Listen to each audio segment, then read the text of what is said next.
Chapter 68, Reading and Its Influence. The susceptible, expanding mind of the child longs for knowledge. Parents should keep themselves well informed, that they may give the minds of their children proper food. Like the body, the mind derives its strength from the food it receives. It is broadened and elevated by pure, strengthening thoughts.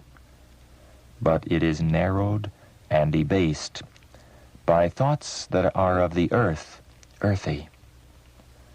Parents, you are the ones to decide whether the minds of your children shall be filled with ennobling thoughts or with vicious sentiments. You cannot keep their active minds unoccupied. Neither can you frown away evil. Only by the inculcation of right principles can you exclude wrong thoughts. Unless parents plant the seeds of truth in the hearts of their children, the enemy will sow tares. Good, sound instruction is the only preventive of the evil communications that corrupt good manners. Truth will protect the soul from the endless temptations that must be encountered. Many youth are eager for books. They read anything they can obtain. I appeal to the parents of such children to control their desire for reading. Do not permit upon your tables the magazines and newspapers in which are found love stories. Supply their place with books that will help the youth to put into their character building the very best material, the love and fear of God, the knowledge of Christ.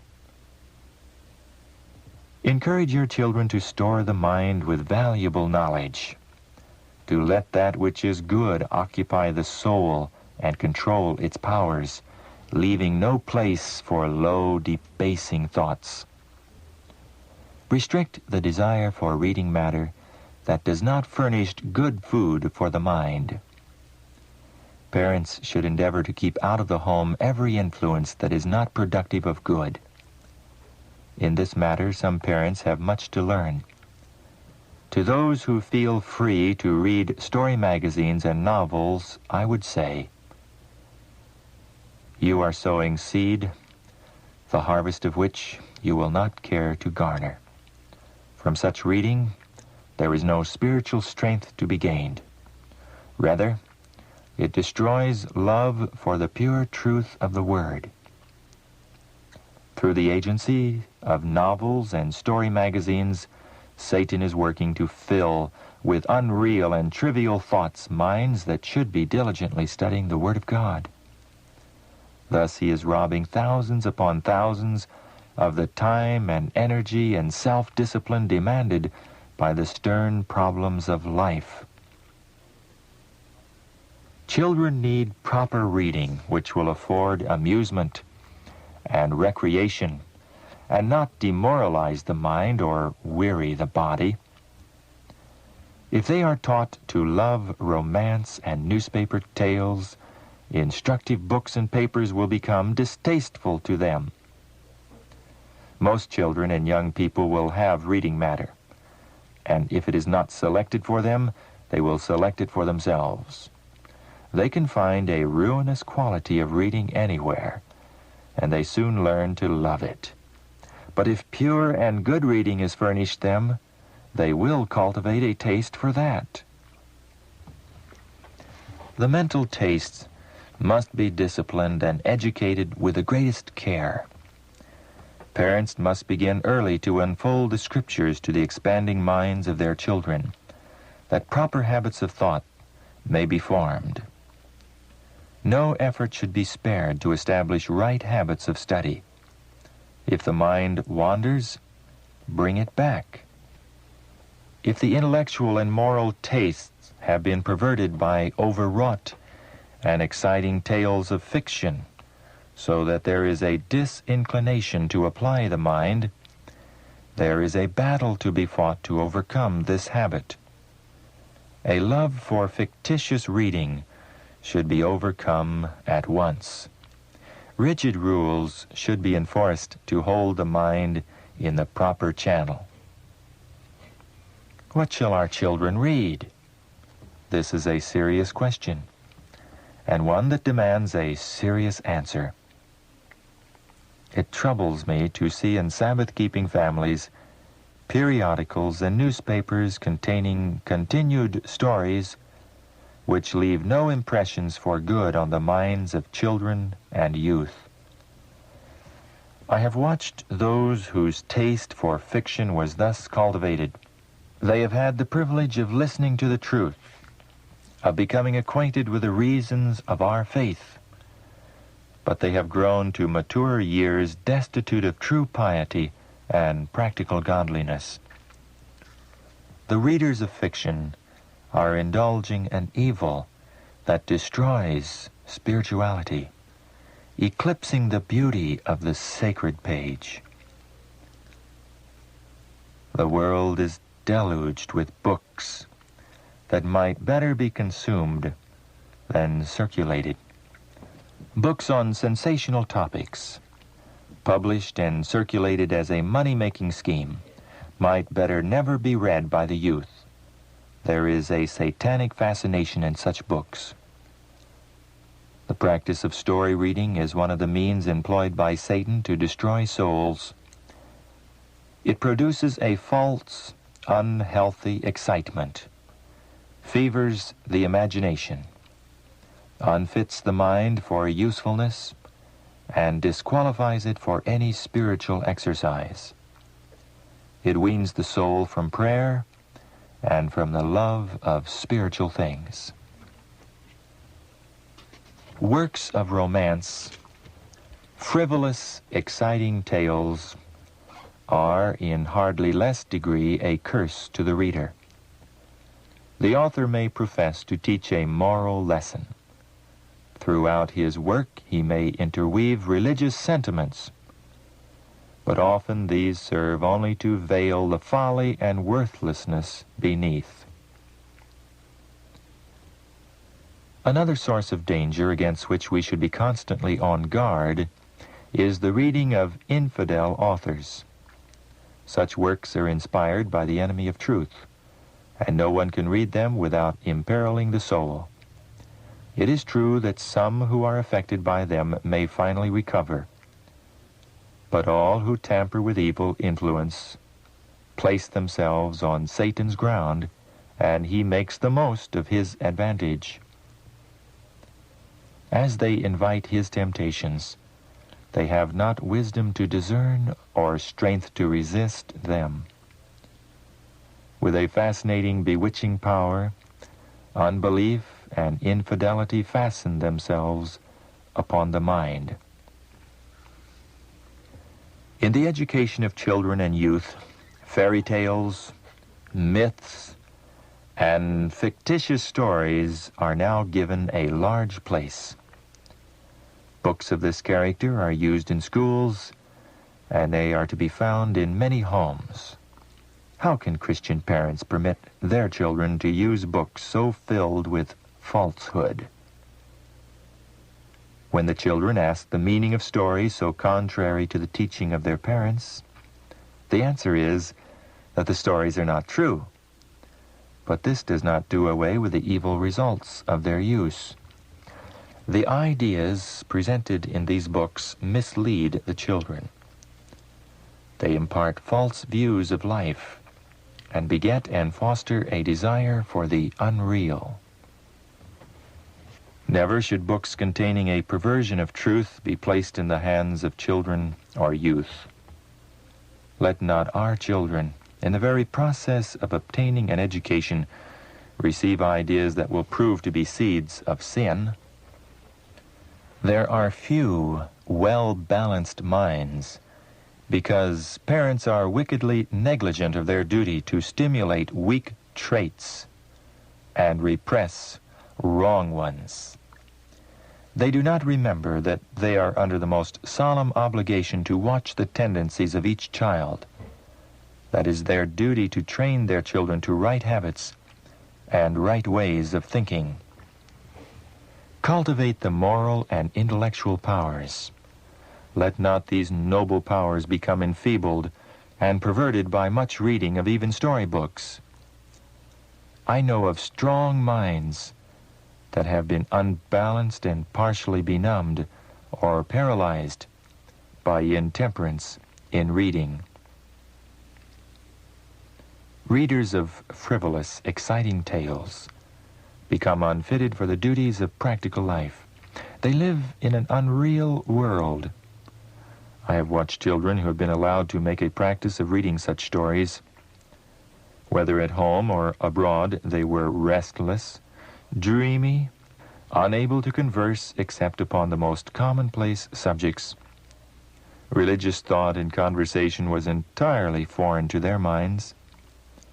With the cultivation of an appetite for sensational stories, the mental taste is perverted, and the mind is not satisfied unless fed upon this unwholesome food. I can think of no more fitting name for those who indulge in such reading than mental inebriates. Intemperate habits of reading have an effect upon the brain similar to that which intemperate habits of eating and drinking have upon the body. Before accepting the present truth, some had formed the habit of novel reading. Upon uniting with the church, they made an effort to overcome this habit. To place before this class reading similar to that which they have discarded is like offering intoxicants to the inebriate. Yielding to the temptation continually before them, they soon lose their relish for solid reading. They have no interest in Bible study. Their moral power becomes enfeebled. Sin appears less and less repulsive. There is manifest an increasing unfaithfulness, a growing distaste for life's practical duties. As the mind becomes perverted, it is ready to grasp any reading of a stimulating character. Thus the way is open for Satan to bring the soul fully under his domination. With the immense tide of printed matter constantly pouring from the press, old and young form the habit of reading hastily and superficially, and the mind loses its power of connected and vigorous thought. Furthermore, a large share of the periodicals and books that, like the frogs of Egypt, are overspreading the land are not merely commonplace, idle, and enervating, but unclean and degrading. Their effect is not merely to intoxicate and ruin the mind, but to corrupt and destroy the soul. There are those who profess to be brethren, who do not take the review, signs, instructor, or good health, but take one or more secular papers. Their children are deeply interested in reading the fictitious tales and love stories which are found in these papers and which their father can afford to pay for, although claiming that he cannot afford to pay for our periodicals and publications on present truth. Parents should guard their children and teach them to cultivate a pure imagination and to shun as they would a leper the love-sick pen pictures presented in newspapers. Let publications upon moral and religious subjects be found on your tables and in your libraries, that your children may cultivate a taste for elevated reading. As I see the danger that threatens the youth from improper reading, I cannot forbear to present still further the warnings given me in regard to this great evil. The harm that results to the workers from handling matter of an objectionable character is too little realized. Their attention is arrested and their interest aroused by the subject matter with which they are dealing. Sentences are imprinted in the memory. Thoughts are suggested. Almost unconsciously, the reader is influenced by the spirit of the writer, and mind and character receive an impress for evil. There are some who have little faith and little power of self-control, and it is difficult for them to banish the thoughts suggested by such literature. Oh, that the young would reflect upon the influence which exciting stories have upon the mind. Can you, after such reading, open the Word of God and read the words of life with interest? Do you not find the Book of God uninteresting? The charm of that love story is upon the mind, destroying its healthy tone and making it impossible for you to fix your mind upon the important, solemn truths which concern your eternal interest. You sin against your parents in devoting to such a poor purpose the time which belongs to them. And you sin against God in thus using the time which should be spent in devotion to Him. Children, I have a message for you. You are now deciding your future destiny, and your character building is of that kind which will exclude you from the paradise of God. How sad it is for Jesus, the world's Redeemer, to look upon a family where the children have no love for God, no respect for the Word of God, but are all absorbed in reading storybooks. The time occupied in this way robs you of a desire to become effective in household duties. It disqualifies you to stand at the head of a family, and if continued, it will entangle you more and more closely in Satan's snare. Some of the books you read contain excellent principles, but you read only to get the story. If you would gather from the books you read that which would help you in the formation of your character, your reading would do you some good. But as you take up your books and peruse page after page of them, do you ask yourself, what is the object in reading? Am I seeking to gain substantial knowledge? You cannot build a right character by bringing to the foundation wood, hay, and stubble. Between an uncultivated field and an untrained mind, there is striking similarity. In the minds of children and youth, the enemy sows tares, and unless parents keep watchful guard, these will spring up to bear their evil fruit. Unceasing care is needed in cultivating the soil of the mind and sowing it with the precious seed of Bible truth. Children should be taught to reject trashy, exciting tales and to turn to sensible reading, which will lead the mind to take an interest in Bible story, history, and argument. Reading that will throw light upon the sacred volume and quicken the desire to study it is not dangerous, but beneficial. It is impossible for the youth to possess a healthy tone of mind and correct religious principles unless they enjoy the perusal of the Word of God. This book contains the most interesting history, points out the way of salvation through Christ, and is their guide to a higher and better life.